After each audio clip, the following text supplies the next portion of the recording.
Welcome to commerce crackers. हम class 11th accountancy का second chapter पढ़ रहे हैं, that is basic accounting terms. आज इस चैप्टर की सेकेंड क्लास है। इससे पहले सिर्फ एक क्लास इस चैप्टर की हुई है जिसमें हमने 5 से 6 टर्म्स बहुत अच्छे से पढ़ी। आज की हमारी पहली टर्म है, मैंने फर्स्ट क्लास में आपको अकाउंट्स तक हमने पढ़ लिया था। इसमें हमने लास्ट फॉर्मेट देखा था और फॉर्मेट पे हमने क्लास को एंड कर दिया था। ठीक, अब टर्म आती है asset.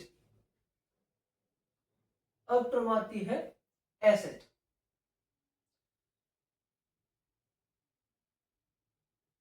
Basic accounting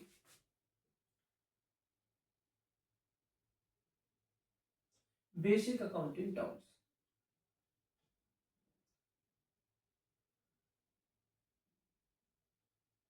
basic accounting terms I think हमने 5th टर्म तक देख लिया था। Asset,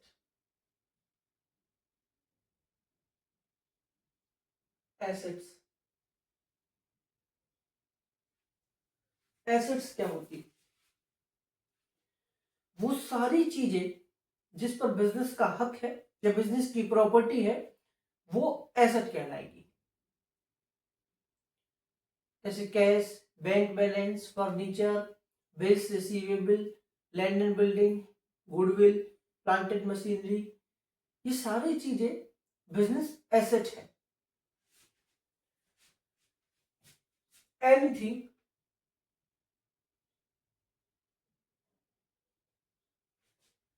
anything which is in the possession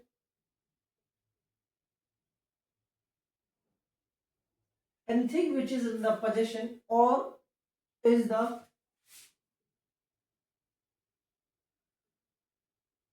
property of a business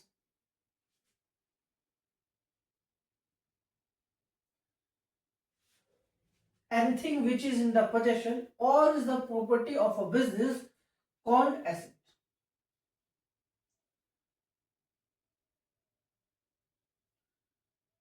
called assets, जो भी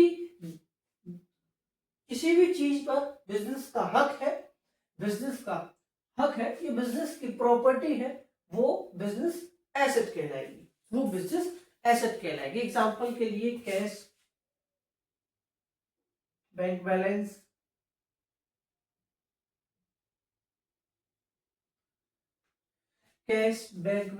लैंड एंड बिल्डिंग,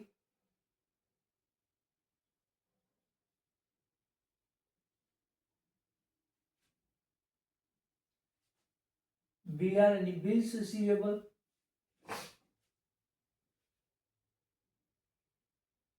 गुडविल,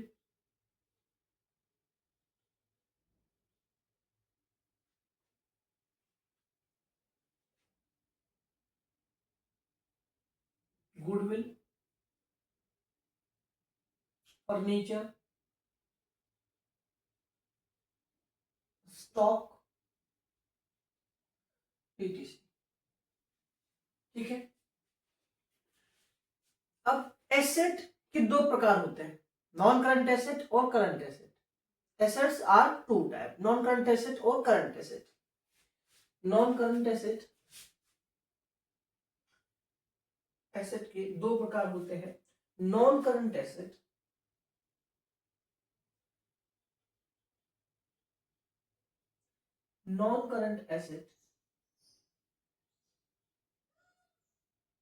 और non current asset.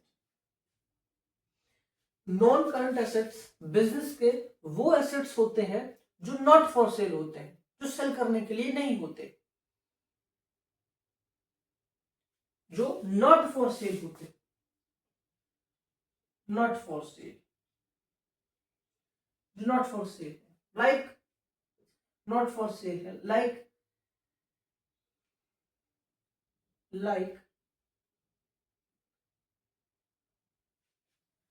Long term investment, long term investment, fixed assets, long term investment, fixed assets,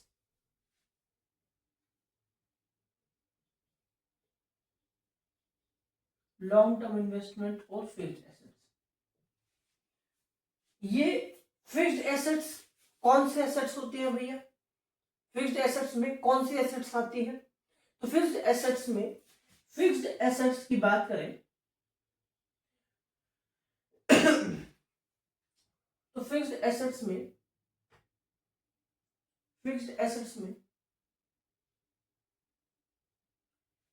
fixed assets आपका land and building है, land and building है, plant and machinery है,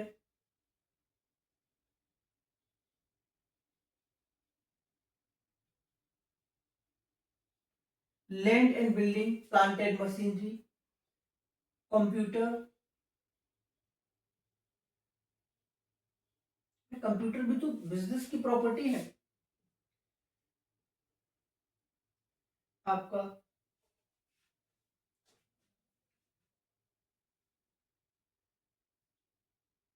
computer software,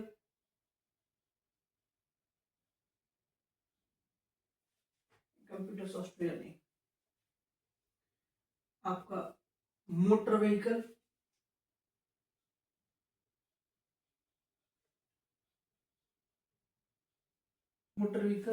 furniture,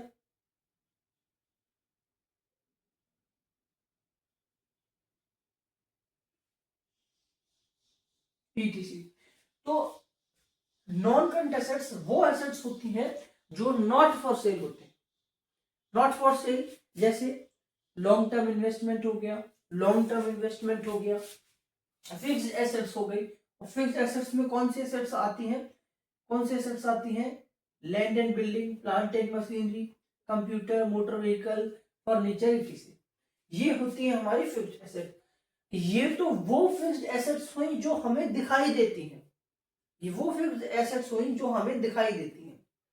इनके अलावा और भी fixed assets होती है लेकिन वो हमें दिखाई नहीं देती, वो भी फिक्स्ड एसेट्स है लेकिन वो हमको दिखाई नहीं देती। तो फिक्स्ड एसेट्स दो प्रकार की हो गई, एक टेंजिबल जो कि दिखाई देती है, वो जिनके एग्जांपल्स ये है, ये वो फिक्स्ड एसेट्स हैं जो हमें दिखाई देती है। और इंटेंजिबल फिक्स्ड एसेट्स वो होती हैं, वो फिक्स्ड एसेट्स होती हैं जो हमें दिखाई नहीं देती, वो भी लिखेंगे, ये टेंजिबल है। और इंटेंजिबल फिक्स्ड एसेट्स जैसे copyright,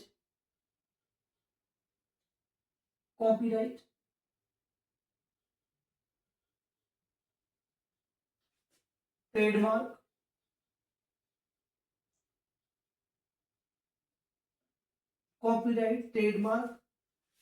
patent,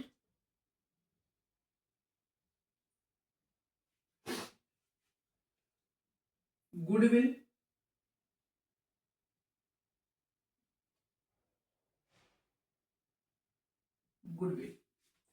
copyright, trademark, patent, goodwill, computer software,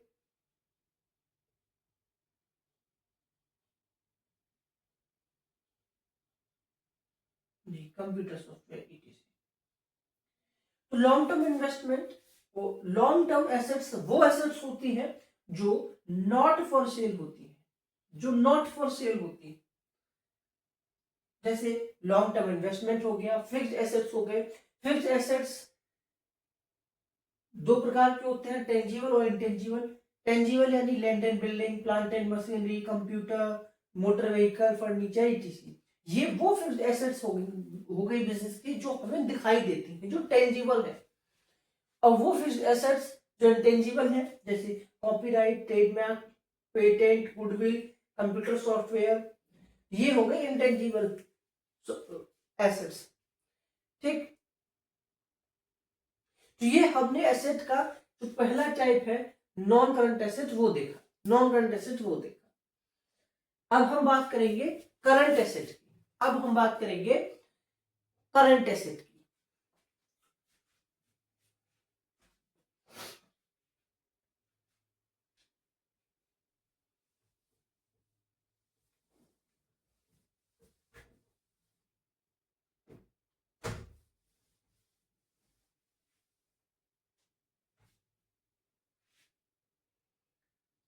second, current assets.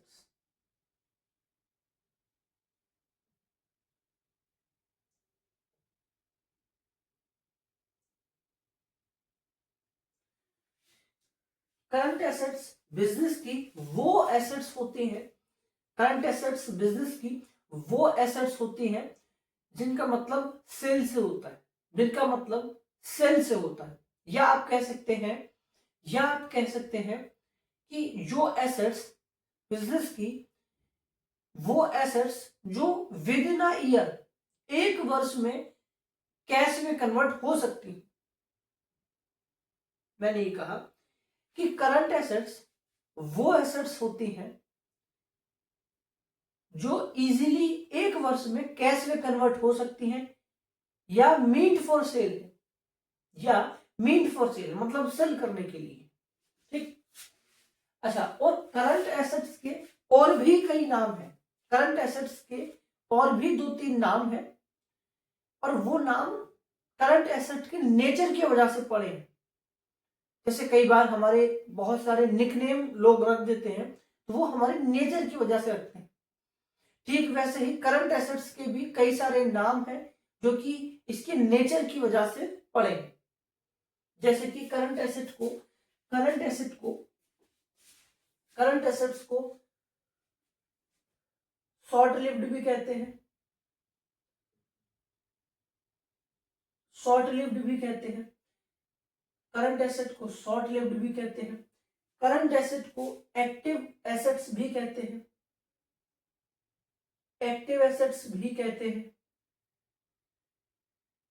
Current assets को फ्लोटिंग एसेट्स भी कहते हैं, फ्लोटिंग एसेट्स भी कहते हैं, करंट एसेट्स को सर्कुलेटिंग एसेट्स भी कहते हैं।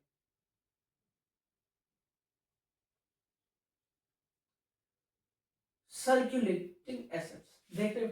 तो करंट एसेट्स के और भी कई सारे नाम हैं, active assets, floating assets, short lived, circulating asset. तो ये नाम इसके नेचर की वजह से पड़े। बाकी करंट एसेट्स कौन से एसेट्स होते हैं? बिजनेस के वो एसेट्स जो मीट फॉर सेल है, या फिर वो एसेट्स जो विद इन अ ईयर, एक वर्ष के भीतर कैश में इजीली कन्वर्ट हो सकते हैं। अब वो कौन से एसेट्स होते हैं? जैसे स्टॉक हो गए, पहले आप लिखेंगे meant for sale, meant for sale है बिजनेस के वो एसेट्स जो मीट फॉर सेल है, मीट फॉर सेल है। एग्जांपल में लिखेंगे, एग्जांपल में लिखेंगे stock,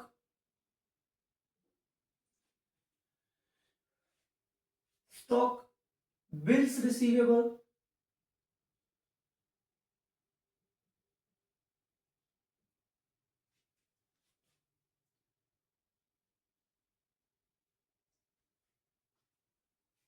bills receivable, cash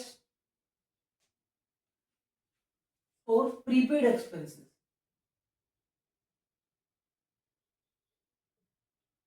prepaid expenses ये हो गए करंट एसेट्स के example, stock, bills receivable, cash, prepaid expenses. अब आप कहोगे कि भैया ये तो पहले से ही कैश में कन्वर्ट है, ये तो पहले से ही कैश है, तो ये करंट एसेट कैसे हुआ? तो ये सर्कुलेटिंग एसेट्स है ना, ये देखो मैंने बताया सर्कुलेटिंग एसेट्स। कैश क्या है? कैश एक सर्कुलेटिंग एसेट है। Prepaid expenses, prepaid expenses, prepaid expenses एक एक्टिव एसेट है, प्रीपेड एक्सपेंसेस एक एक्टिव एसेट है। कौन सा एसेट है? प्रीपेड एक्सपेंसेस एक एक्टिव एसेट है। तो इसके नेचर की वजह से, इसके नेचर की वजह से, इसके नेचर की वजह से इसके कई सारे नाम पड़े। ठीक है, तो ये हमने एसेट के दोनों टाइप पढ़े, ये हमने एसेट के दोनों टाइप पढ़े। अगली टर्म हमारी आती है, अगली टर्म हमारी आती है एक्सपेंडिचर।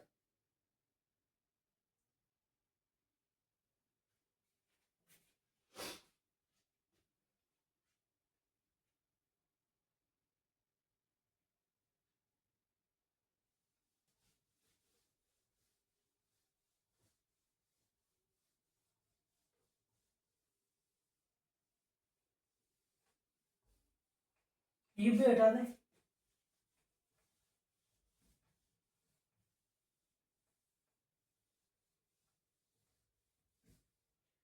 सेवंथ टर्म है, सेवंथ टर्म है कैपिटल रिसिप्ट। कैपिटल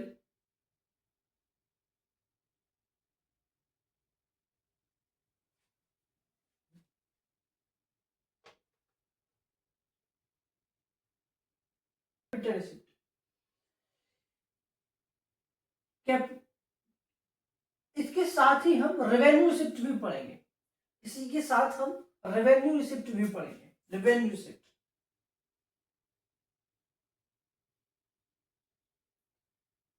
और रेवेन्यू रिसिप्ट, रेवेन्यू रिसिप्ट।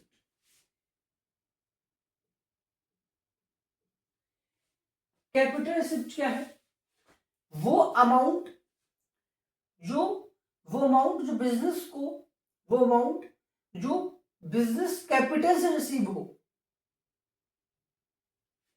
जैसे कोई भी फिक्स्ड एसेट सेल कर दी, कोई भी फिक्स्ड एसेट सेल कर दी, भाई कोई फर्नीचर सेल कर दिया या मशीन सेल कर दी,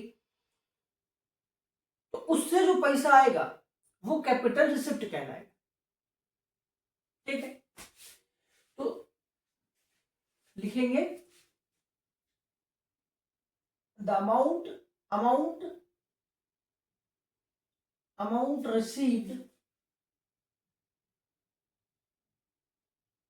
amount received by business capital, amount received by the business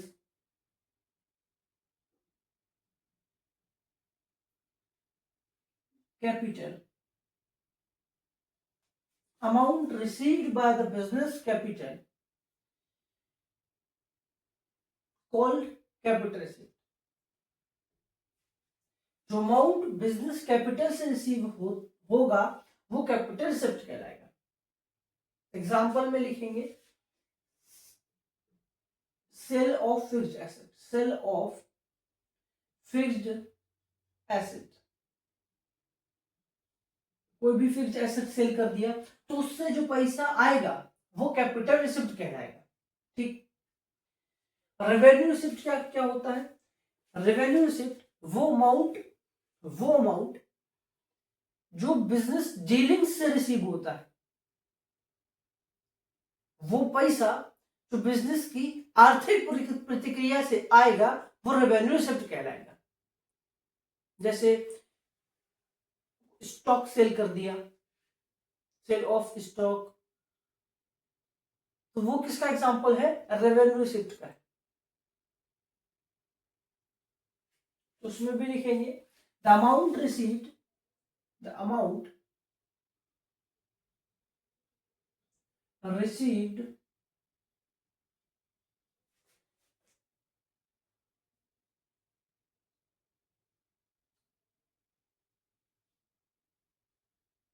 by the amount received by the business dealings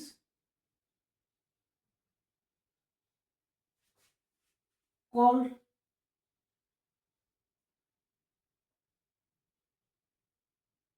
revenue receipt।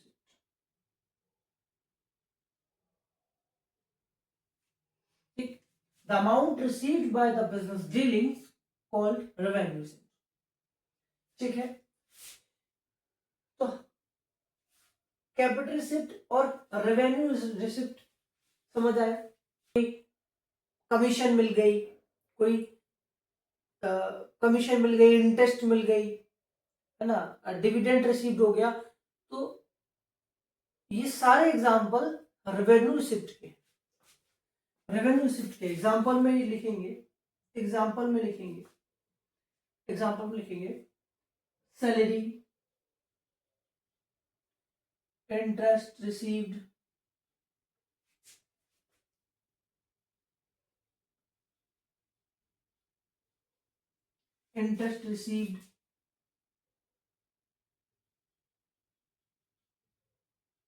कोई भी कमीशन रिसीव्ड है ना, कमीशन मिल गई, ठीक है, डिविडेंड रिसीव्ड,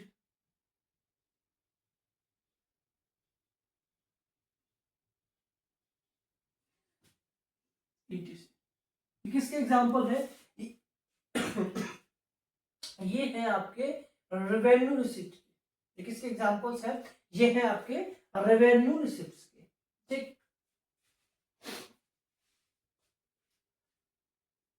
अब बात आती है एक्सपेंडिचर। एक्सपेंडिचर क्या है? ठीक, अगली टर्म डालेंगे एक्सपेंडिचर। एक्सपेंडिचर, एक्सपेंडिचर क्या होता है? जब भी बिजनेस के द्वारा कोई पेमेंट किया जाएगा वो एक्सपेंडिचर है। Any payment made by business, the amount called expenditure, the amount called expenditure. ये तो भैया बहुत इजी है, ये तो बहुत छोटा है, तो लो इसको बड़ा कर देते हैं। पहले इसमें लिखेंगे, पहले इसमें लिखेंगे the any payment, any payment made by, any payment made by business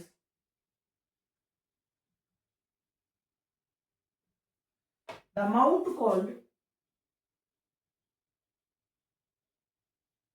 the amount called expenditure, the amount called expenditure। या हम कह सकते हैं कि वो खर्चे जो बिजनेस को रन करने के लिए जरूरी है, वो खर्चे जो बिजनेस को रन करने के लिए जरूरी है। फॉर एग्जाम्पल सैलरी पे कर दी, रेंट पे कर दिया, इलेक्ट्रिसिटी चार्जेस पे कर दिए, कमीशन पे कर दी, डिविडेंड पे कर दिया, तो ये ऑल आर एक्सपेंडिचर। ये सब एक्सपेंडिचर के एग्जांपल्स हैं जो बिजनेस को रन करने के लिए जरूरी है। या फिर आप दो शब्द में कहना चाहे तो कोई भी पेमेंट बिजनेस के द्वारा की जाएगी तो वो एक्सपेंडिचर कहा जाता है, ठीक। बिजनेस को रन करने के लिए जो खर्चे किए जाते हैं, जो खर्चे जरूरी हैं, वो सारे एक्सपेंडिचर कहलाएंगे। एग्जांपल्स में सैलरी पे कर दी, एग्जांपल में सैलरी पे कर दी, है ना, सैलरी पे कर दी, या फिर इंटरेस्ट पे कर दी, इंटरेस्ट पे कर दी, डिविडेंड पे कर दिया, डिविडेंड पे कर दिया, इलेक्ट्रिसिटी,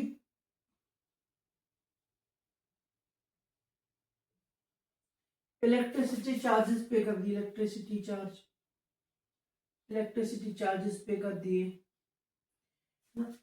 इलेक्ट्रिसिटी, इलेक्ट्रिसिटी चार्जेस पे कर दिए। ये सब क्या है? ये सब एक्सपेंडिचर, ये सब एक्सपेंडिचर। अब एक्सपेंडिचर के भी तीन प्रकार होते हैं। Expenditure are three type: capital expenditure, revenue expenditure और डिफर्ड रेवेन्यू एक्सपेंडिचर। तो तीन प्रकार के एक्सपेंडिचर होते हैं, तीन प्रकार के एक्सपेंडिचर होते हैं।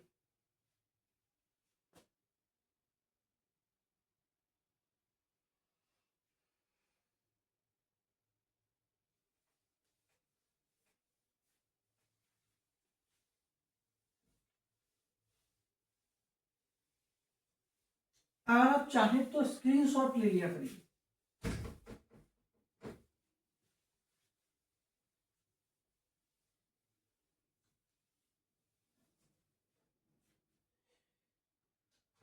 एक्सपेंडिचर के थ्री टाइप होते हैं: capital expenditure,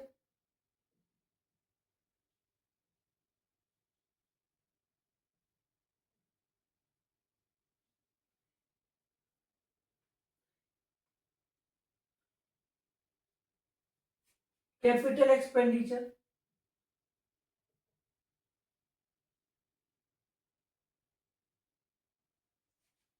capital expenditure. Capital expenditure कौन से एक्सपेंडिचर होते हैं, कौन से खर्चे होते हैं? तो वो सारे खर्चे जिनसे बिजनेस लंबे समय तक बेनिफिट ले सकता है, उन सारे खर्चों को कैपिटल एक्सपेंडिचर कहा जाएगा। वो सारे खर्चे जिनसे बिजनेस लंबे समय तक बेनिफिट ले सकता है, उन सारे खर्चों को कैपिटल एक्सपेंडिचर कहा जाता है। जैसे परचेज ऑफ फिक्स्ड एसेट्स, कोई फिक्स्ड एसेट परचेज कर ली, भाई बिजनेस ने एक मशीन खरीदी, एक मशीन परचेज की, तो पेमेंट कर दिया, पैसा चला गया, लेकिन जो मशीन आई, बिजनेस उस मशीन को लंबे समय तक यूज करेगी, बिजनेस उस मशीन को लंबे समय तक यूज करेगा। तो परचेज ऑफ फिक्स्ड एसेट्स ये किसका एग्जांपल है? कैपिटल एक्सपेंडिचर का। ठीक है, ये एग्जांपल है कैपिटल एक्सपेंडिचर का। ठीक, इसमें एग्जांपल लिख लेंगे, purchase of fixed assets, purchase of fixed asset, purchase of fixed assets, purchase of fixed asset. इसके बाद आता है revenue expenditure.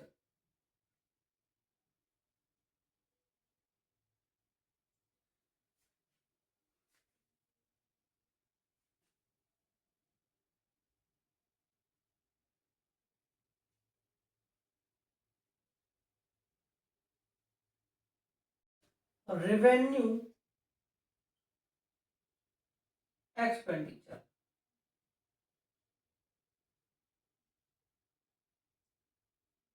Revenue expenditure, revenue expenditure वो खर्चे जिनसे बिजनेस ज्यादा लंबे समय तक बेनिफिट नहीं ले सकता है, जिन खर्चों को करके बिजनेस ज्यादा लंबे समय तक बेनिफिट नहीं ले सकता है। जैसे purchase of stock, stock purchase कर लिया, तो वो एक पीरियड ऑफ टाइम तक ही है। सैलरी पे कर दी, तो सैलरी एक एक पीरियड ऑफ टाइम की, एक पीरियड की पे की होगी। अगर कोई इंटरेस्ट पे किया है बिजनेस, तो वो इंटरेस्ट एक टाइम पीरियड का किया होगा ना, उसके बाद उसको दोबारा करना होगा। तो वो खर्चे, बिजनेस के वो खर्चे जिनसे बिजनेस ज्यादा समय तक बेनिफिट नहीं ले सकता है, उन खर्चों को कहा जाता है रेवेन्यू एक्सपेंडिचर। ठीक, like purchase of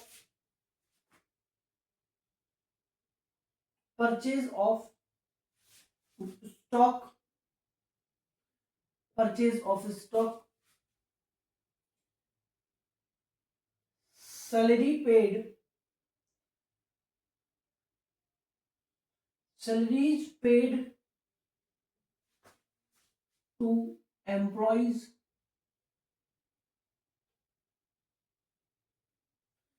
salary paid to employees, ये किसके एग्जांपल है? ये रेवेन्यू एक्सपेंडिचर के, वो खर्चे जिनसे बिजनेस ज्यादा समय तक बेनिफिट नहीं ले सकता। ठीक है, थर्ड होता है deferred revenue expenditure.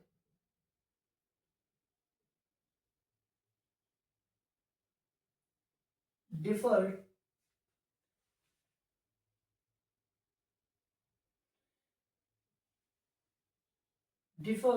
Revenue, deferred revenue expenditure,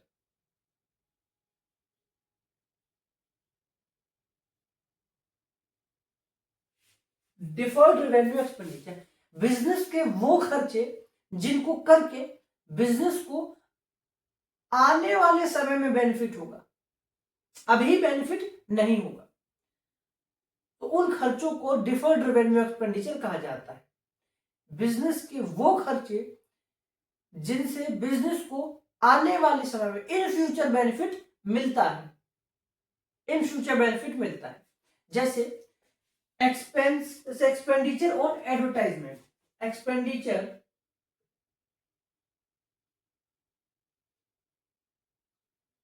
expenditure on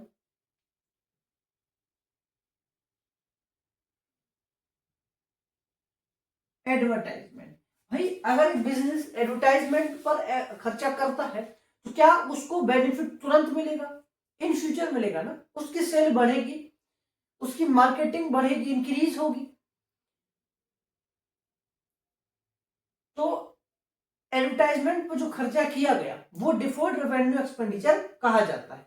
वो बिजनेस के लिए क्या है, डिफर्ड रेवेन्यू एक्सपेंडिचर वो बिजनेस के लिए है। ठीक, तो ये एक्सपेंडिचर के ही 3 टाइप हमने पढ़े। ये एक्सपेंडिचर के ही 3 टाइप है, ये एक्सपेंडिचर के ही 3 टाइप है। ठीक, अगली टर्म हमारी आती है, अगली टर्म हमारी आती है, 9th टर्म है expense, expense, expense. 9th term है एक्सपेंस। कई बार हम एक्सपेंडिचर और एक्सपेंस में डिफरेंस ही नहीं क्लियर कर पाते, इसको इन दोनों को एक ही मानते हैं, लेकिन इनमें असमानता है, ये दोनों अलग अलग है। मैंने एक्सपेंडिचर बताया कि कोई भी पेमेंट बिजनेस के द्वारा की जाएगी तो वो एक्सपेंडिचर कहलाएगी, जो खर्चे, ज्यादातर जो खर्चे बिजनेस को रन करने के लिए जरूरी है। एक्सपेंस क्या होता है, वो खर्चे जो गुड्स एंड सर्विसेज के प्रोडक्शन में या सेल में आते हैं, वो खर्चे जो गुड्स एंड सर्विसेज के प्रोडक्शन में या सेल में होते हैं या सेलिंग में होते हैं, उन खर्चों को एक्सपेंसेस कहा जाता है, उन खर्चों को एक्सपेंसेस कहा जाता है।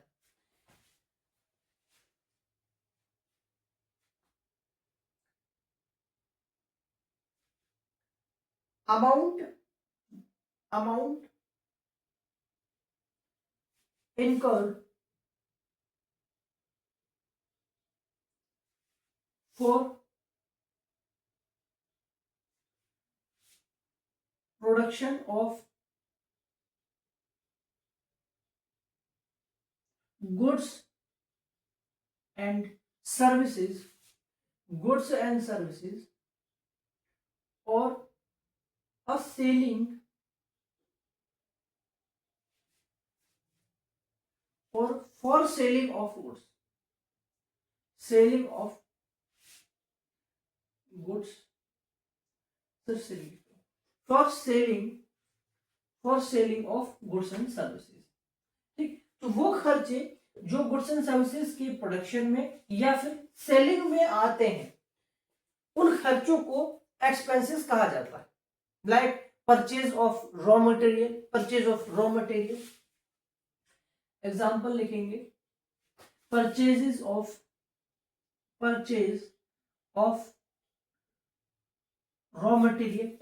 रॉ मटेरियल, भाई रॉ मटेरियल खरीद लिया। इलेक्ट्रिसिटी बिल पे कर दिया, कोई भी मशीनरी मेंटेनेंस पे कर दिया, कोई भी मेंटेनेंस चार्ज वो पे कर दिया। तो ऐसे खर्चों जो गुड्स एंड सर्विसेज के प्रोडक्शन में के हैं, उन खर्चों को एक्सपेंस कहा जाता है। उन खर्चों को क्या कहा जाता है, उन खर्चों को एक्सपेंस कहा जाता है। ठीक, इसको देखेंगे। ठीक,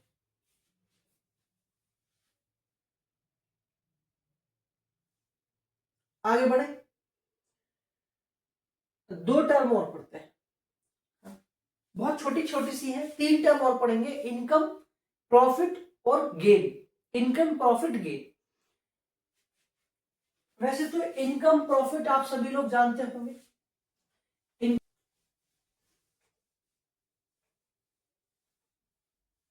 इनकम क्या होता है न, इनकम, इनकम क्या होता है, इनकम क्या होता है, surplus of revenue over expenditure, amount called income. ठीक है, surplus of revenue,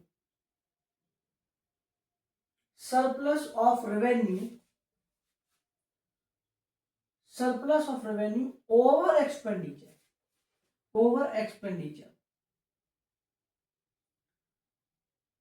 surplus of revenue over expenditure called income, उसको क्या कहेंगे, इनकम, उसको क्या कहेंगे, इनकम।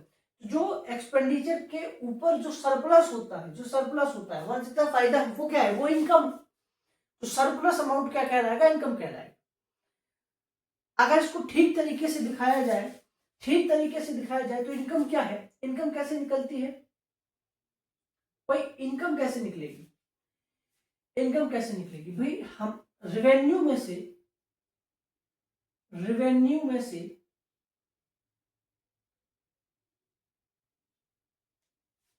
रेवेन्यू में से अगर एक्सपेंडिचर निकाल दिया जाए,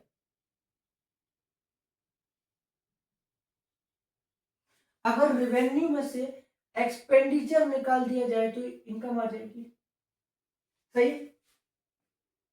अगर हम रेवेन्यू में से एक्सपेंडिचर निकाल दें तो हमारे पास क्या आ जाएगी, हमारे पास इनकम आ जाएगी, सिंपल है, ये तो समझ आया ना।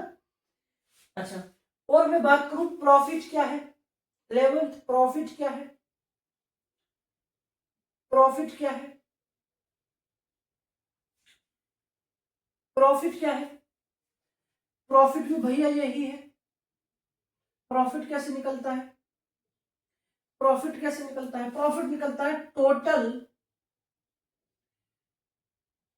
टोटल रेवेन्यू में से टोटल एक्सपेंडिचर अगर निकाल दें तो हमारे पास प्रॉफिट आ जाएगा।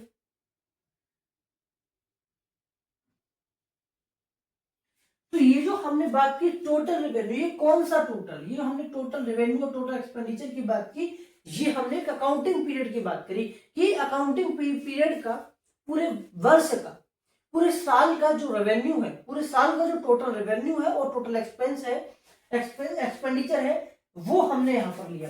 पूरे साल का, पूरे साल का जो टोटल रेवेन्यू और टोटल एक्सपेंडिचर है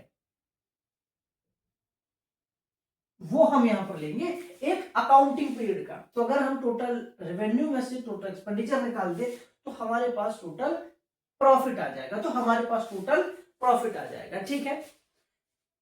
तो हमारे पास टोटल प्रॉफिट आ जाएगा। तो ये इनकम और प्रॉफिट की हमने बात की। अब आज की क्लास की एक लास्ट टर्म आती है, दैट इज गेन। गेन क्या होता है ये समझिए। इनकम प्रॉफिट में तो आपको दिक्कत नहीं होगी, लेकिन गेन क्या होता है, गेन किसे कहते हैं, गेन किसे कहते हैं, गेन किसे कहते हैं, गेन बताएंगे, गेन किसे कहते हैं। गेन उस अमाउंट को कहते हैं जो अमाउंट बिजनेस को संयोगवश रिसीव हुआ है, जो पैसा बिजनेस को संयोगवश मिला है, बिजनेस को नहीं पता था कि ऐसा भी कोई पैसा बिजनेस को मिलेगा, जो अमाउंट संयोगवश मिल गया है, यानी इंसिडेंटली रिसीव हुआ है, संयोग से प्राप्त हुआ है, तो उस पैसे को क्या बोला जाएगा, उस अमाउंट को क्या बोला जाएगा, उसको गेन बोला जाता है ना, उसको गेन बोला जाता है। The amount received, the amount received by business incidentally,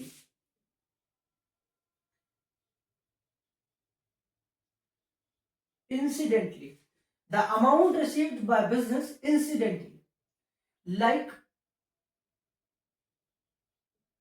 example लिखेंगे, बिजनेस कोई भी कोर्ट केस जीत गया, बिजनेस का कोई पुराना कोर्ट केस था, वो बिजनेस जीत गया।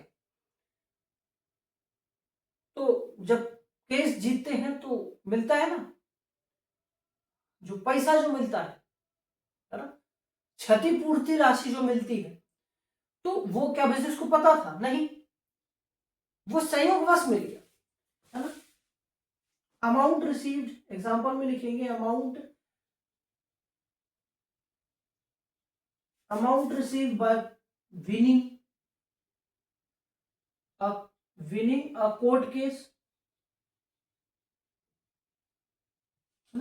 कोर्ट केस जीतने से पैसा मिल गया, या फिर